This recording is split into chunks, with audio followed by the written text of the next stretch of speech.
사랑하는 주들 친구들 시간 함께 하나님을 예배하며 나아가도록 하겠습니다. 잠깐 들어가겠습니다.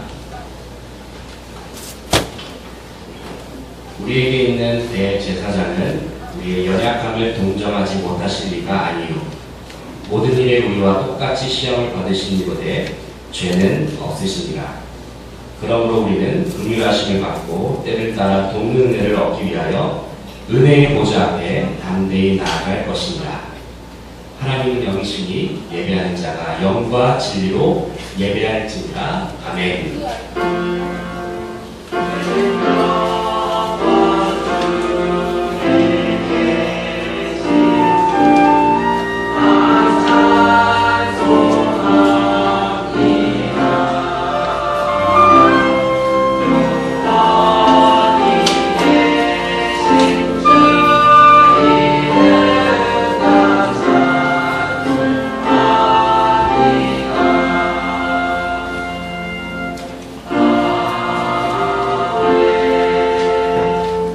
사도신경으로 내 신앙을 고백하겠습니다. 나는 전능하신 아버지 하나님 천지의 창조주를 믿습니다. 나는 그의 유일하신 아들 우리 주 예수 그리스도를 믿습니다. 그는 성령으로 있게 되어 동정녀 마리아에게서 나시고 본디오 빌라도에게 고난을 받아 십자가에 못 박혀 죽으시고 장사된 지 사흘 만에 죽은 자 가운데서 다시 살아나셨으며 하늘에 오르시어 전능하신 아버지 하나님 우편에 앉아 계시다가 거기로부터 살아있는 자와 죽은 자를 심판하고 오십니다. 나는 성령을 믿으며 거룩한 공교회와 성도의 의죄와 죄를 용서하는 것과 몸의 부활과 영생을 믿습니다. 아멘. 이 시간에 다 함께 자리에서 일어나서 하나님을 찬양하도록 하겠습니다. 자리에서 일어나겠습니다. 일어나겠습니다.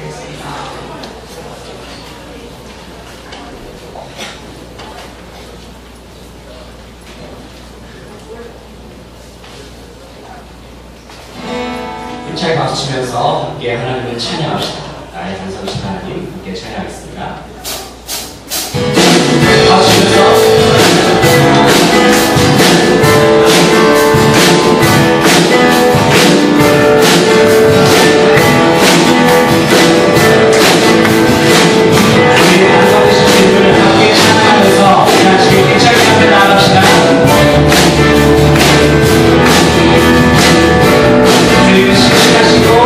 하나님이십니다. 아멘. 나의 완성이신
뭐 그렇게 고백하면서 하루하루를 살아가는 것이 제가 생각할 때 그게 진짜 믿는 것 같습니다. 그냥 주님, 그냥 저는 교회 잠깐 나오고요. 평소에 생활에서 제 마음대로 살게요. 그렇게 살아가는 것은 글쎄 주님을 제대로 믿는 게 아닌다라는 생각을 요즘 자꾸 하게 됩니다. 여러분의 믿음의 수준, 여러분의 믿음의 정도, 요 정도 있나요? 요 정도 있나요? 요 정도 있나요? 현재 수준이 어느 정도의 수준이 있던 간에 여러분의 믿음은 하루가 지나고 이틀이 지날수록 점점 성장하게 될 것입니다. 하나님의 말씀을 듣고 또 매주마다 예배를 드리고 또 하나님을 찬양하고 그러나 우리 영적으로 하나님을 계속 찾으면서 나아갈 때 우리 신앙이 계속 성장하게 돼 있어요. 여러분 지금에서 여러분들이 더 성장하게 될 것입니다. 그렇게 되면요 놀라운 일이 벌어지게 되는데 그럼 여러분이 주님이 어떤 분이신지 더 깊이 알게 돼요. 하나님이 어떤 분이신지, 하나님이 나에게 어떤 일을 행하셨는지, 하나님이 나를 얼마나 크게 사랑하시는지. 여러분 하나님 사랑은 이만하거든요. 아니 이만보다 더 커요. 무한하다는 얘기죠. 바다보다 더 넓은 사랑이라고 그렇게 표현을 하거든요. 그 사랑을 우리가 얼마나 깊이 알겠습니까? 근데요 우리가 더 거기에 깊이 잠기게 되면요 아 하나님의 사랑이 이런 사랑이구나. 그러면서 나의 믿음을 더 드리게 되고요 아 내 생활 속에서도 하나님의 말씀대로 살고 싶게 된다. 내 생활 속에 정말 말씀대로 살고 싶다. 그런 마음이 점점 생기게 됩니다. 우리가 아직 몰라서 그래요. 근데 이전보다 더 많이 알게 된 것 같아요. 수련회 지나면서 수련회의 말씀 이후에 또 기도하고 찬양하면서 이전보다 주님이 어떤 분인지 더 알게 된 것 같아요. 그래서 여러분의 표정이 지금 많이 달라요. 참 그건 참 신기하고 하나님께서 역사하신 것 같은데요. 점점 성장하게 될 것입니다. 앞으로를 기대하세요. 지금까지 만났던 그 하나님 감사드리고요. 또 앞으로 만나주시고 앞으로 나에게 말씀하시고 나와 함께 하시고 나의 예배를 받으시고 하나님을 계속 기대하는 거예요. 우리 이제 앞으로 그 하나님을 계속 기대하면서 하루하루 살아가면은 여러분 하루하루가 정말 재밌습니다. 여러분 힘들어도 지쳐도 재밌습니다. 왜요? 하나님 함께 하시니까. 우리 그 하나님과 함께 찬양하습니다. 얘들아 아프면 돼. 여기서 여기 앉아. 영재들아. 여기야. 야, 잘해지고. 참 좋아하는 친구.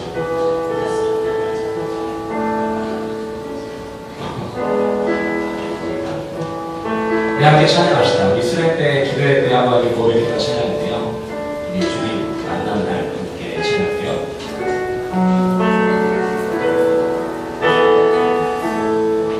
함께 찬양합시다. 주님 만나는 날 기억해요.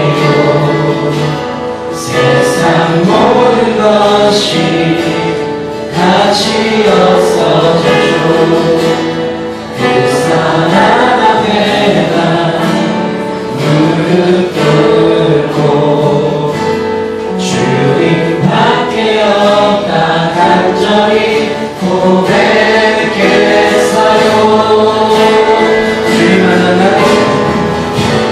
주님 만난 날 기억해요. 세상 모든 것이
제가 다음 기도하실 때에 3학년 7반에 김서연 학생이 나와서 대표 기도 해주시겠습니다.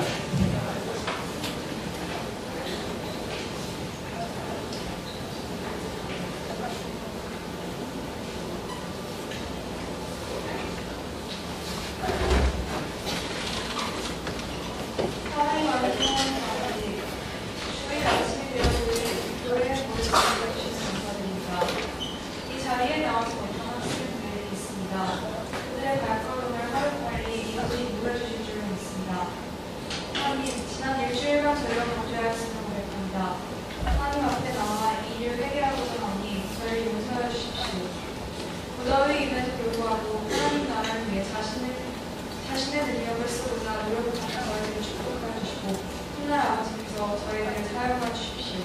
감사드리며 예수님의 이름으로 기도드립니다. 주기도문으로 함께 기도하겠습니다. 하늘에 계신 우리 아버지의 이름을 거룩하게 하시며 아버지의 나라가 오게 하시며 아버지의 뜻이 하늘에서와 같이 땅에서도 이루어지게 하소서. 오늘 우리에게 일용할 양식을 주시고 우리가 우리에게 잘못한 사람을 용서하여 준 것 같이 우리 죄를 용서하여 주시고 우리를 시험에 빠지지 않게 하시고 악에서 구하소서. 나라와 국민과 영광이 영원히 아버지의 것입니다. 아멘.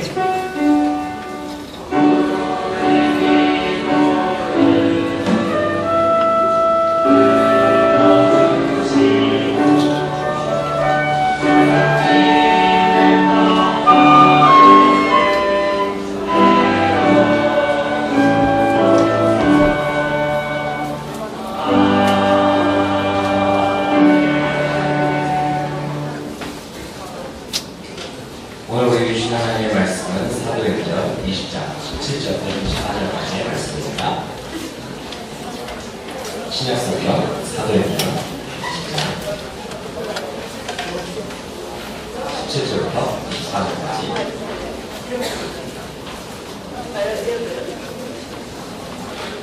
제가 가진 성경책 신약성경 223페이지쯤에 있습니다.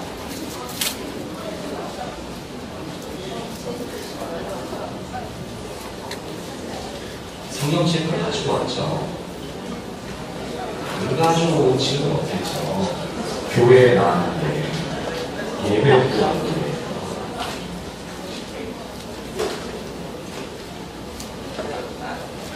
자, 우리 다 함께 자리에서 일어나서 하나님의 말씀을 보도록 하겠습니다. 자리에서 일어나겠습니다.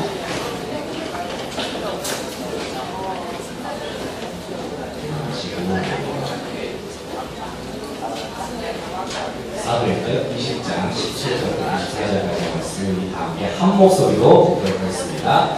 시작. 바울이 빌립보에서 사람을 에베소로 보내어 교회 장로들을 청하니 오매 그들에게 말하되 아시아에 들어온 첫날부터 지금까지 내가 항상 여러분 가운데서 어떻게 행하였는지를 여러분도 아는다니 곧 모든 겸손과 눈물이며 유대인의 관계로 말미암아 난 시험을 참고 주를 섬기는 것과 유익한 것은 무엇이든지 공중 앞에서나 각 집에서나 거리낌이 없이 여러분에게 전하여 바치고 유대인과 헬라인들에게 하나님께 대한 회개와 우리 주 예수 그리스도께 대한 믿음을 증언하는 것이다. 보라, 이제 나는 성령에 매여 예루살렘으로 가는데 거기서 무슨 일을 당하는지 알지 못하노라. 오직 성령이 성에서 내게 증언하여 결박과 혼란이 나를 기다린다 하시나 내가 달려갈 길과 주 예수께 받은 사명 곧 하나님의 은혜의 복음을 증언하는 일을 마치려 하면 나의 생명조차 좀도 귀한 것으로 여기지 아니하노라. 아멘. 함께 자리하겠습니다. 줄거리로 찬양에 찬양이겠습니다.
여러분 여름방학 잘 보내고 있어요?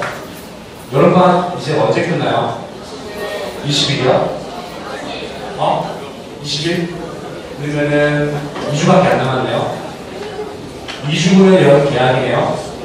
2주는 다시 학교 수업 가야 되는데 여러분 파이팅이고요. 힘내시기 바랍니다. 잘 될 거예요. 학교 생활 뭐 재밌게 하면 되는 거죠. 뭐. 여러분 이렇게 여름방학 때 많이 놀면서 보내고 있다. 한번 들어보세요. 나 진짜 여름방학 때 진짜 많이 놀면서 재웅이 뭐하고 놀면서 보내고 있어요? 집에서 놀면서 집에서 열심히 놀면서 또 놀면서 보내고 있다. 없죠. 근데 이럴 줄 알았어요. 있어요? 유진이 놀면서 보내고 있어요. 뭐하고 놀고 있어요? 여행? 여행 좋죠. 여행하면서 놀기도 하고, 우리 재웅이는 또 집에서 이렇게 쉬면서 보내기도 하고. 그런데 아마 우리 친구들이 놀면서 보내고 있다고 대답을 하기도 하고, 어떤 친구들은 왜 이렇게 대답하는 친구도 있을 것 같아요. 여러분 지금 학원 계속 다니고 있죠? 학원 매일 가는 친구들도 있어요, 방학 때. 진짜 많다. 손 내리고 그만 난 한 3일 이상 갔다. 3일 이상. 매일 가는 친구 거의 대부분 다 학원을 가는 것 같은데, 여러분 지금 이렇게 방학을 보내고 있을 때 어떤 친구들은 이렇게 학원을 다니면서 그렇게 보내는 친구들이 있고, 중학교는 보충 수업이 없죠. 있어요? 고등학교는 좀 보충 수업이 있는데 중학교는 거의 없는 걸로 알고 있는데, 보충 수업을 학원에서 하는 친구도 많이 있는 것 같고요. 근데 이제 원래 방학이라는 건 근데 새 학기를 준비하기 위해서 보내는 것도 있지만요. 새 학기를 준비하기 위해서 열심히 공부하면서 그렇게 보내는 것도 있지만, 여러분 이 방학이라는 것은 이 새 학기를 위해서 재충전하는 그런 시기이기도 하거든요. 그러니까 재충전하는 거예요. 이게 지난 한 학기 동안 많이 열심히 공부했기 때문에 약간 재충전하는 의미가 있는데, 근데 문제는 우리 친구들은 공부만 하면서 방학을 보내는 경우가 참 많다는 거예요.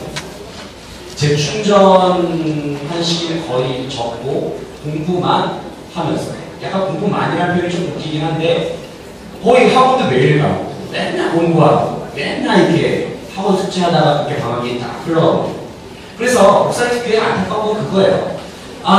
이 방학이라는 시간에 여러분이 좀 뭐랄까 좀 회복도 좀 하고 좀 쉬기도 하고 재충전도 하고, 근데 시간이 부족한 건 알지만 좀 그런 식으로 좀 보내면 어떨까? 약간 중간중간 좀 쉬면서 좀 풍요롭게 방학을 보냈으면 좋겠다.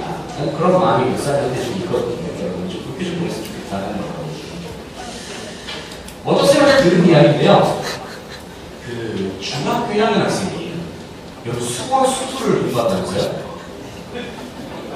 수원 수투. 오늘 최근에 들은 얘기예요. 중학교 1학년짜리 학생이 수원 수투가 뭔지 알아요, 여러분?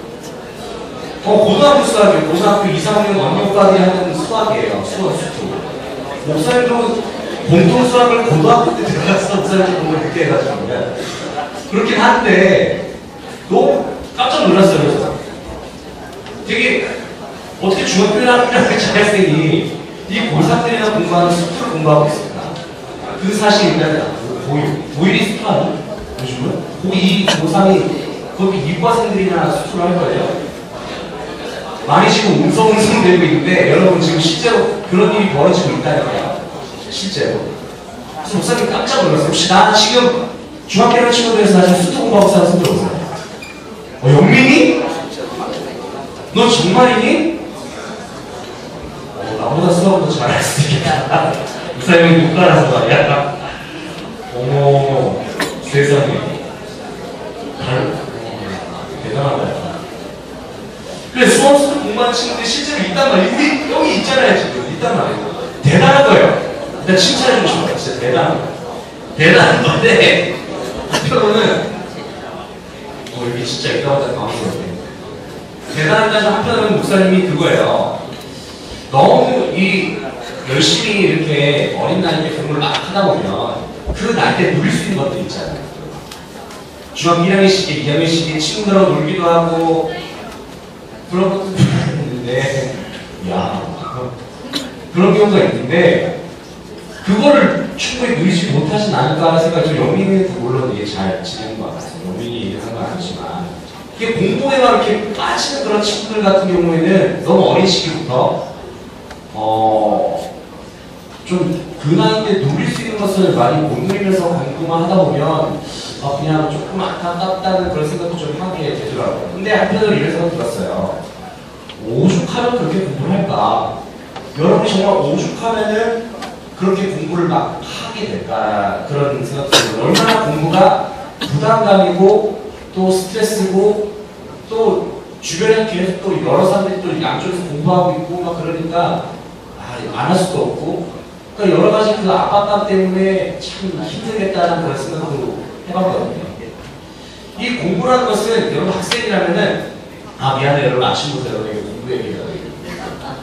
미안해. 괜찮아요? 계속 공부 얘기할까요? 진짜 미안한데 이 공부라는 것이 학생의 본분이라고 얘기하잖아요. 우리는 학생이기 때문에 마땅히 해야 할 일이 공부라고 얘기하잖아요. 마땅히 해야 할 일. 우리 학생의 본분이 랩일까요? 너와 나의 연결고리 이건 우리 안에 이건 랩일까요? 이 노래 알아요? 저희 되게 좋아해요. 네. 우선 되게 자주 불러요. 떠나갈 순 없으네 이거 되게 좋아해요.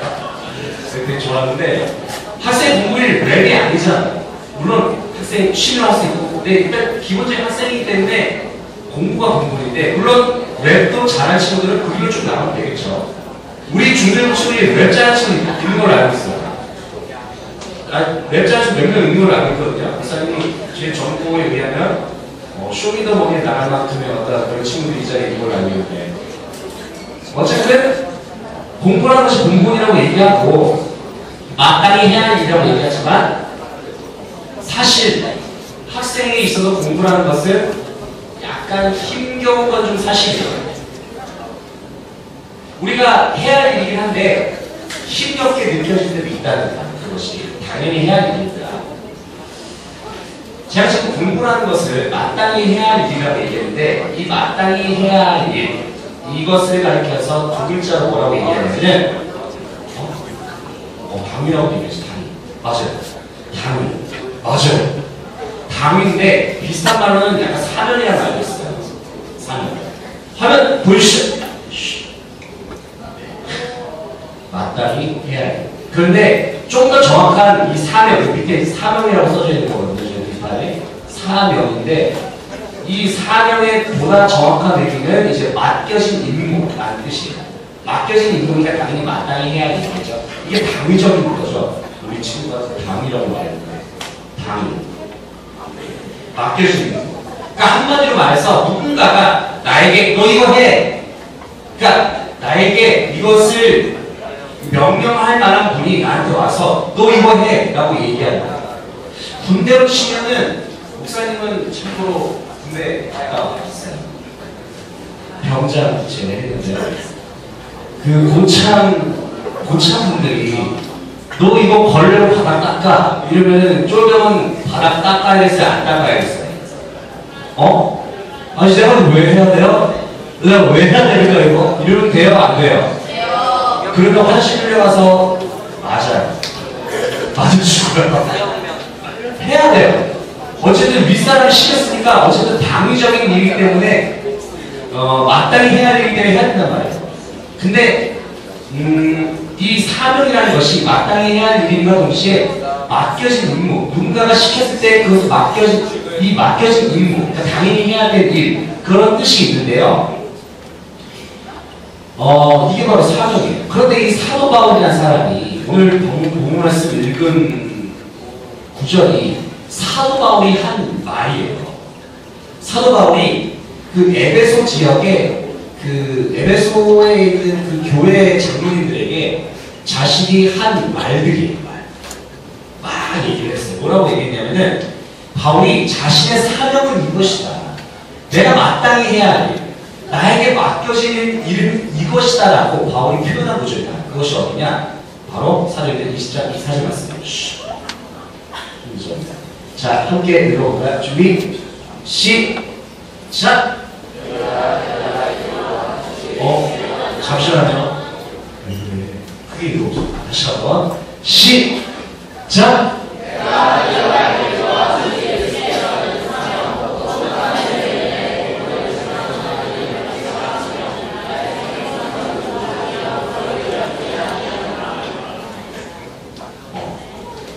아멘. 자, 바울이 자신의 사명에 대해서 이렇게 이야기하고 있어요. 자신의 사명이 뭘까요? 목사님 빨간색 글씨로 이렇게 막 표현해서 왔는데 뭘까요?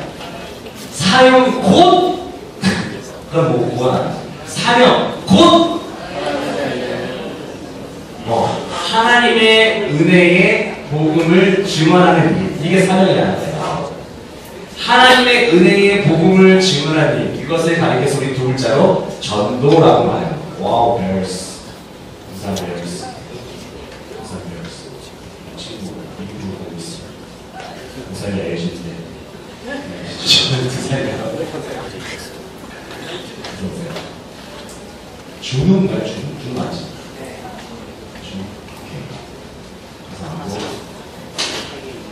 자신의 사명이 하나님 복음을 증언하는 일, 이렇게 얘기하고 있거든요. 하나님 은혜의 복음을 증언한다. 전도예요. 근데 사명이 맡겨진 일이라고 목사님이 얘기했잖아요. 맡겨진 일. 누군가가 맡겨준 일. 누군가가 하라고 얘기하는 일. 그것이 사명이라고 얘기했는데 이 하나님의 은혜의 복음을 증언하는 이 사명은 누가 바울에게 맡겨주신 일일까요? 누가 맡겨주신 일일까요?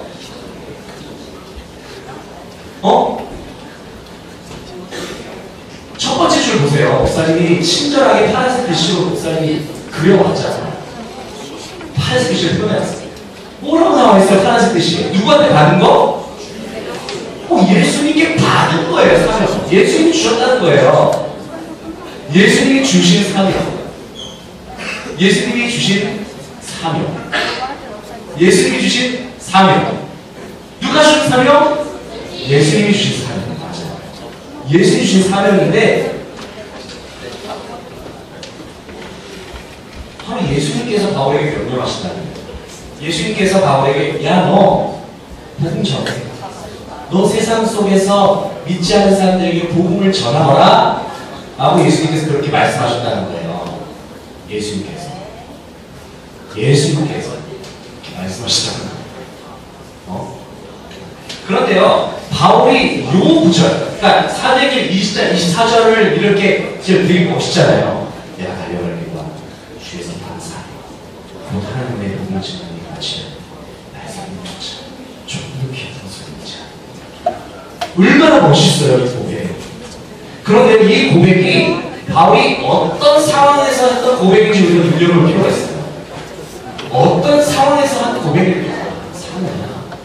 사모 잘생겼어. 옆에 친구가 한명 있어. 어떤 상황에서 한 고백일 것 같아요? 어떤 상황에서 한 고백일까? 이 바울은 지금 예루살렘이라는 곳에 전도하러 들어가기 직전이에요.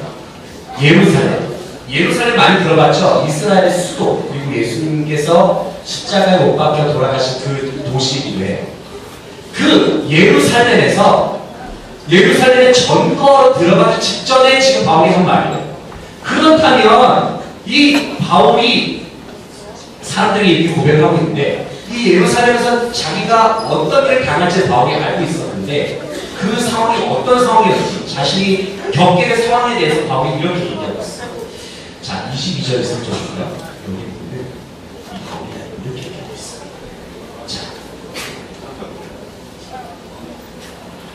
자, 우리 친구들 22절부터 23절 우리 함께 한 목소리로 22절 23절 한 목소리로 자, 우리 친구 자, 바울이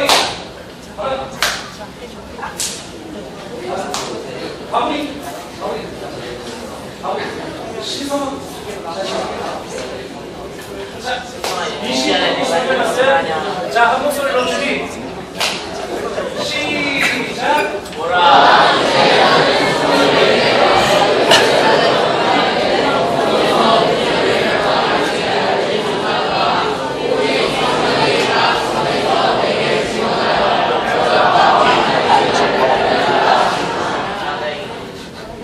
이렇게 하니까 내가 학교 수업 같아요. 나가면서 자주 일해야겠다. 바울이 지금 어디로 간다고요? 예루살렘. 너 되게 적극적이다. 이게 마음에 들어. 좋다. 바울이 지금 예루살렘에 전도하러 지금 가고 있어요. 전도하러 가고 있는데, 전도하러 가려고 하는데, 이 예루살렘의 상황이 매우 험악했는데, 이 말도 지금 제 아들 말인데, 제가 지금 밥을 먹어야 되는데, 지금 요즘 세수지 않고 있어요. 예루살렘으로 가는데, 그 상황이 매우 험악하다는 거예요. 상황이 험악하다. 오죽했으면 바울이 22절에서 뭐라고 얘기하거든요. 내가 무슨 일을 당할지 알지 못한다. 이렇게 얘기하는 거예요. 거기서 무슨 일을 당할지 내가 알지 못합니다.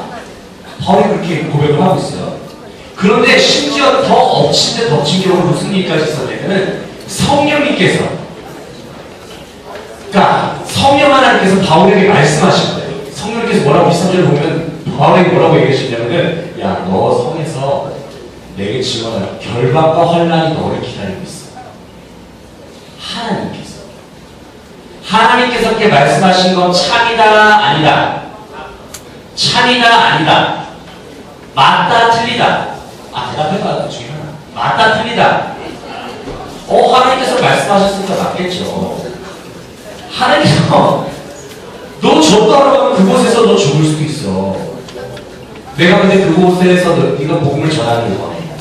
근데 너 그곳에서 결박도 당할 수도 있고 너 환난도 당할 수 있어. 라고 그렇게 성령님께서 얘기하셨단 말이에요. 바울은 지금 이 상황을 알고 있었을까요? 모르고 있었을까요? 알고 있다, 모르고 있다. 알고 있다, 모르고 있다.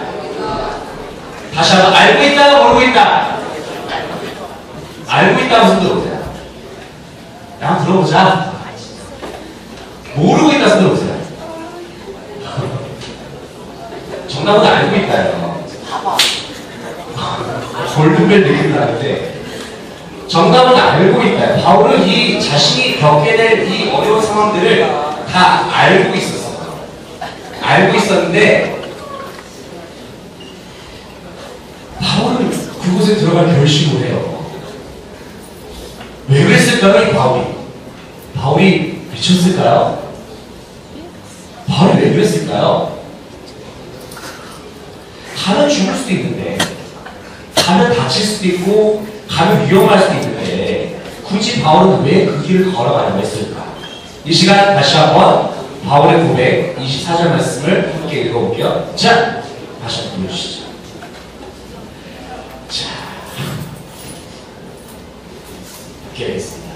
자, 한번 보고요. 자, 우리 친구들 함께 읽어볼게요. 자, 다시 해봅시다. 준비.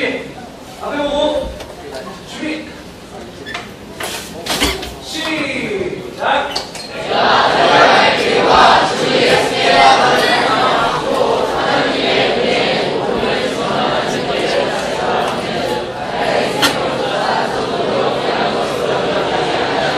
자, 한 번 더 읽겠습니다. 준비. 시작.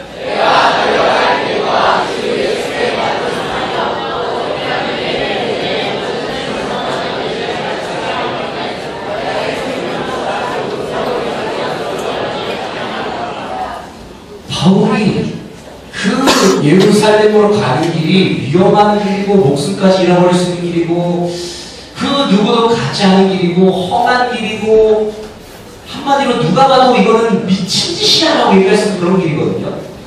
그런데 바울이 갔단 말이에요. 그 이유가 왜? 그 이유가 뭘까요? 24절 보면은 바울이 고백하고 있는 부분을 통해서 우리가 알 수가 있어요. 나는 하나님의 은혜의 복음을 지원하는 일을 마치가는 것. 이제 마치간다는 것은 이제 내가 이 복음을 전하는 게 마지막일 수 있다는 얘기예요. 마치가면은 나의 생명조차 좀 귀한 것을 얘기하잖아요. 복음을 전하는 것이 내 생명보다 귀하다는 거예요.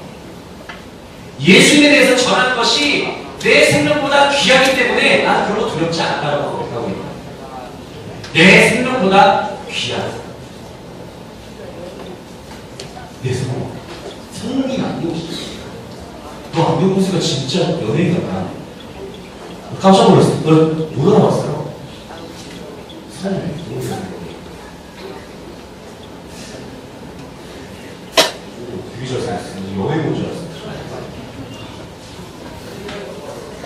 아 진짜로? 계획 나왔어요? 됐어요? 어떻게 저기 그러는 아무리 무슨 못 생명조차 귀한 것으로 여기지 않는 생명조차. 무슨 말씀일까요? 복음을 전하는 것이 내 생명조차, 내 복음을 전할 때 내 생명도 아끼지 않는다. 이 말은 무슨 의미입니까? 나의 생명보다 예수님께 주신 사명이 더 귀하다는 거예요. 나의 생명보다, 나의 꿈보다, 나의 비전보다, 내가 가진 모든 것보다, 내가 가진 그 모든 소중한 것들보다 예수님이 더 귀하다는 거예요. 내가 가진 것보다 예수님이 더 귀하다.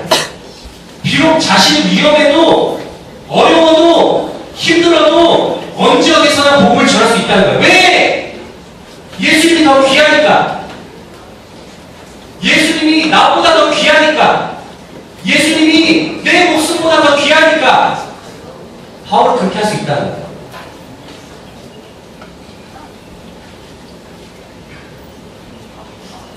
말씀 정리했는데요. 저는 말씀 준비하면서 제가 목사잖아요, 직업이. 목사예요, 저. 목사인데 이런 질문을 제 스스로에게 던져봤어요. 여러분에게 이렇게 매주마다 목사님이 설교하잖아요. 설교하고 여러분에게 예수님에 대해서 이야기하고 예수님을 사랑한다고 이야기하고 예수님 믿으라고 여러분한테 외쳐대고 목사님은 예수님 믿는 사람이라고 그렇게 얘기하지만 목사님이 이런 질문을 한번 던져봤어요. 그렇다면 내가 믿고 사랑하는 그 예수님이 나 자신보다 귀하다. 내 목숨보다, 목사님의 그 생명보다 예수님이 더 귀하다. 그 질문을 목사님 스스로에게 던졌을 때, 그러니까 이 안드레라는 사람의 이 꿈보다, 목사님의 이 꿈보다 예수님이 더 귀하다. 그 질문에 목사님이 쉽게 내라고 대답 못했다. 미안해. 진짜 미안한데, 목사님 이 말씀을 곱씹고 계속 곱씹어 왔어요. 거의 하루 종일 곱씹어 왔는데 와 진짜 이거 예수님이 나보다 더 귀한가, 예수님이 내 생명보다 더 귀한가, 내 가장 소중한 것들, 내 가족, 지금 내 그 가족들 포기하는 사람들을 예수님 사랑할 수 있습니다. 우와, 대답 못하겠는 거예요. 쉽게. 그래서 여러분한테 이 말씀을 준비하면서 목사님이 이거 어떻게 전해? 아버지 진짜 생명조차 아끼지 않는다고 얘기했는데 부끄럽지만 저는 아직도 주님보다는 제 목숨을 더 귀하게 여기는 것 같고요. 예수님보다는 제 꿈과 제 가족을 아직까지 더 귀하게 여기는 것 같다는 생각이 들었어요. 되게 부끄럽습니다. 바로 이 말씀을 여러분 앞에서 어떻게 설명을 해야 될지 솔직히 고민했어요. 바울이 이렇게 고백했다고 그렇게 여러분한테 소개할 수 있겠는데 이걸 여러분한테 어떻게 해야 될까? 그런데요. 그럼에도 불구하고 바울은 고백했어요. 예수님이 내 생명보다 귀합니다. 그럼에도 불구하고 예수님이 내 생명보다 귀합니다라고 바울이 고백했어요. 예수님이 내 꿈보다 더 소중합니다라고 바울이 고백했다. 그리고 예수님이 내가 가진 모든 것보다 더 귀합니다라고 바울은 그렇게 고백했어요. 그러므로 저는 주님을 위해서는 무슨 일을 할 수 있습니다. 내 생명도 아끼지 않겠습니다라고 바울은 그렇게 고백할 수 있었다는 거예요. 왜요? 바울은 예수님을 향한 열정으로 충만한 사람이었거든요. 예수님을 정말 그 누구보다 사랑한 사람이었거든요. 이게 예수 믿는 사람의 모습입니다. 예수님을 내 인생에서 진짜로 귀하게 여기는 사람. 그게 진짜 예수쟁이에요. 진짜 예수쟁이고 그 사람이 진짜 예수 믿는 사람이에요. 예수님이 제 인생 중에 가장 귀합니다. 예수님이 내 생명보다 더 소중합니다. 그렇게 고백하면서 주를 위해서라는 제 생명도 아끼지 않겠습니다. 그렇게 고백할 수 있는 친구들이 진짜 예수님 믿는 친구예요. 사랑하는 주님 친구들, 중등일부 친구들, 예수님께서 여러분에게 생명을 주셨습니다. 예수님이 여러분에게 생명을 바쳐주셨어요. 그냥. 여러분 십자가에서 죽음은 세상적인 말로 말하는 개죽음이에요. 여러분 그렇게까지 피 터지게 맞으시고 그렇게까지 모든 걸 다 쏟으시면서 만신창이가 된 상태에서 너덜너덜한 상태에서 십자가를 못 박혀 죽으신 거예요. 그냥 곱게 그냥 딱 메이크업 하시면서 그렇게 예쁘게 죽으셨을까요? 아니에요. 엄청나게 처참한 모습 예수님께서 죽으셨어요. 엄청나게 인간이 겪을 수 있는 최악의 고통을 당하시면서 그렇게 예수님이 죽으셨단 말이에요. 왜? 여기 있는 목사님과 여러분을 사랑하시니까요. 여러분을 죄악에서 구원하시고 싶으시니까. 죄 때문에 여러분이 지옥에 떨어지는 것을 예수님이 볼 수가 없으니까요. 그래서 예수님이 여러분에게 생명 주시고 넘치는 사랑을 부어주신 거예요. 이게 하나님 아버지의 놀라운 사랑이에요. 하나님 그 하나밖에 없는 아들을 주시기까지 아낌없이 사랑하신 그 하나님 아버지의 놀라우신 사랑. 그 예수님은 저와 여러분을 죽기까지 끝까지 사랑하신 분이에요. 끝까지 사랑하셨습니다. 나의 모습이 어떠하든지, 나의 상태가 어떠하든지, 내가 어떤 죄를 지었는지 상관없이 예수님 끝까지 사랑하신다. 그 예수님의 사랑 때문에 우리가 구원을 받은 거예요. 예수님의 사랑 때문에 우리가 구원받았고 우리가 하나님의 자녀가 되었고 천국의 백성이 될 수 있게 된 거예요. 그래서 우리가 천국의 시민권을 받았다고 얘기해요.